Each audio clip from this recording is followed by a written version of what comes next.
வணக்கம். ட்ரிபிள் அகாடமியில் ஜோதிராஜன் நான் பார்க்க இருக்கும் தலைப்பு இரண்டாம் திருமணம் யாருக்கு ஜோதிடம் சுட்டி காட்டுமா?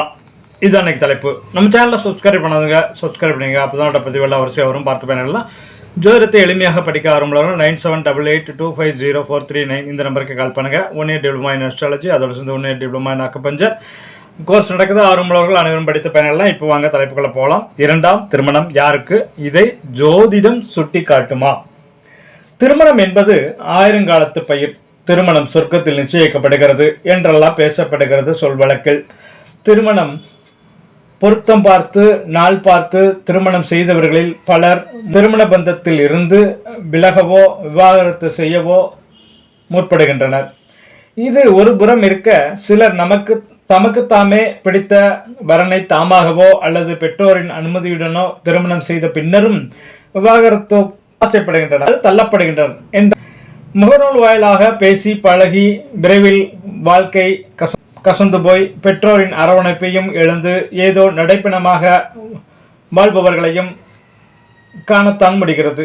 இவற்றிற்கெல்லாம் என்ன காரணம் இந்த ஜோதிடம் பற்றி ஆராயலாம். உள்ள சூழலில் நிறைய விவாகரத்து நிகழ்ந்து மறுமணம் செய்து கொள்வது அதிகரித்து கொண்டு இருக்கிறது. இது நமது கலாச்சார சீரழிவா அல்லது வேறு எதை நோக்கி வாழ்வியல் போய்கொண்டிருக்கிறது? வருங்காலத்தில் எதிர்காலத்தில் திருமணம் என்ற ஒன்றே நிகழாமல் போய்விடுமோ என எண்ணி அச்சப்படவும் வைக்கிறது.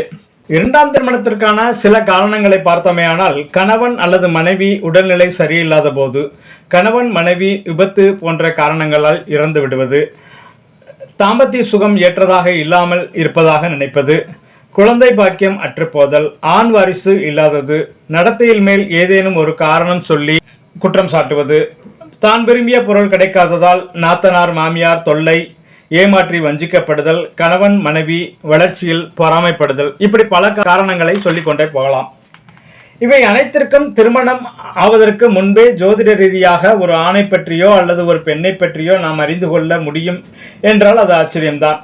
பராசரர் மற்றும் மகரிஷிகளும் ஜோதிட மேதைகளும் இவற்றை ஜனனகால ஜாதக கட்டத்தை வைத்தே அறிய பல்வேறு ஜோதிட விதிகளும் ரகசியங்களும் சூட்சுமங்களும் கோரி வைத்துள்ளனர்.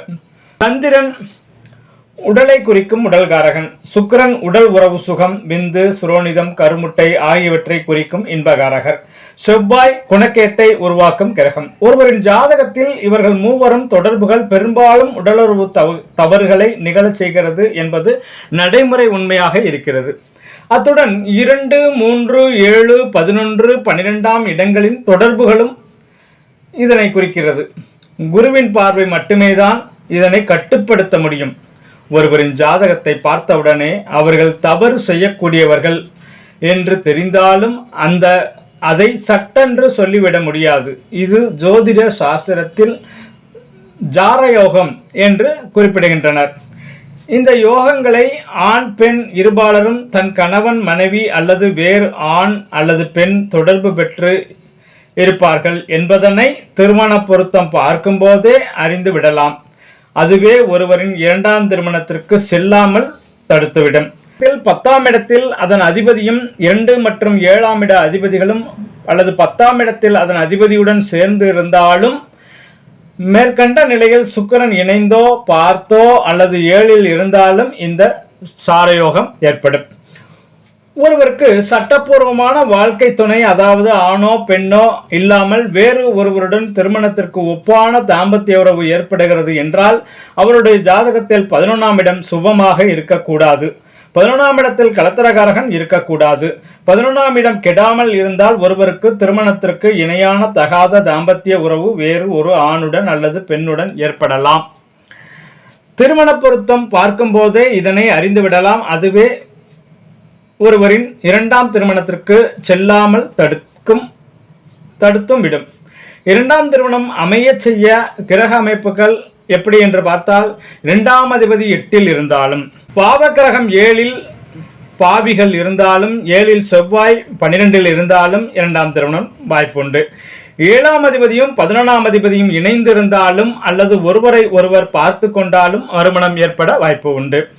ஆண் பெண் ஜாதகத்தில் 12ஆம் அதிபதி 7இல் அமைந்து இவர்களுடன் செவ்வாய் இணைந்து இருந்தால் இவர்கள் இருந்த வீட்டின் அதிபதி 6-8 இருந்தால் இரண்டாவது திருமணம் வாய்ப்பு உண்டு. 7ஆம் அதிபதியுடன் 9ஆம் அதிபதியும் இணைந்திருந்தால் மறுமணம் வாய்ப்பு உண்டு. ஆண் பெண் ஜாதகத்தில் 2ஆம் அதிபதியும் சூரியன் இணைந்து 7ல் இருக்க அல்லது 7ஆம் அதிபதி சூரியனை கூடி 2ல் இருக்க 12ஆம் அதிபதியுடன் செவ்வாயும் இணைந்தால் 2 திருமணம். அடுத்து பாவிகள் 1, 2, 7 இருந்து லக்னாதிபதி வக்ரம் அடைந்திருந்தாலும் மறுமணம் யோகம். 2ஆம் வீட்டையும் அல்லது 7ஆம் வீட்டையும் குரு பார்த்து விட்டால் மறுமணம். ஜாதகனுக்கு 7ல் கேது இருந்தால் 12ல் சனி இருந்தாலும் 2 திருமணம் வாய்ப்பு. சந்திரனும் சனியும் இணைந்து 7ல் இருந்தால் 2ஆம் திருமணம் வாய்ப்பு. 7ல் சூரியனுக்கு செவ்வாயும் இருப்பின் களத்திர மரணம் ஏற்படும். இதனால் மறுமணம் ஏற்பட வாய்ப்பு உண்டு. செவ்வாய் சுக்கிரன் சனி 7ல் இருந்தாலும் லக்னாதிபதி 8ல் இருந்தாலும் மறுமணம் அமைய வாய்ப்பு உண்டு. பாவிகள் 7, 8ல் இருந்து 12ல் செவ்வாய் இருந்தாலும் முதல் மனைவி இருக்கும் பொழுதே 2வது திருமணம் செய்வார்கள். ஒரு பெண்ணின் ஜாதகத்தில் 7ல் சந்திரன் சுக்கிரன் இணைந்திருந்தால் 2ஆம் திருமணம் அமையும். திருமணம் அமையாமல் காத்திருக்கும் அன்பர்கள் திருமணம் ஏற்கனவே விவாகரத்து பெற்றவர்கள், இந்த மாதிரி அமைப்புள்ளவர்கள் 2ஆம் திருமணம் தனக்கு நடக்குமா என்று கேள்விக்குறியோடு இருப்பவர்கள் இந்த அமைப்பில் தங்கள் ஜாதகங்கள் இருக்கிறதா என்று பார்த்து பயனடையுங்கள். ஆரோக்கியமாக வாழுங்கள், ஆனந்தமாக இருங்கள். வாழ்க வளமுடன், வாழிய பல்லாண்டு. நன்றி.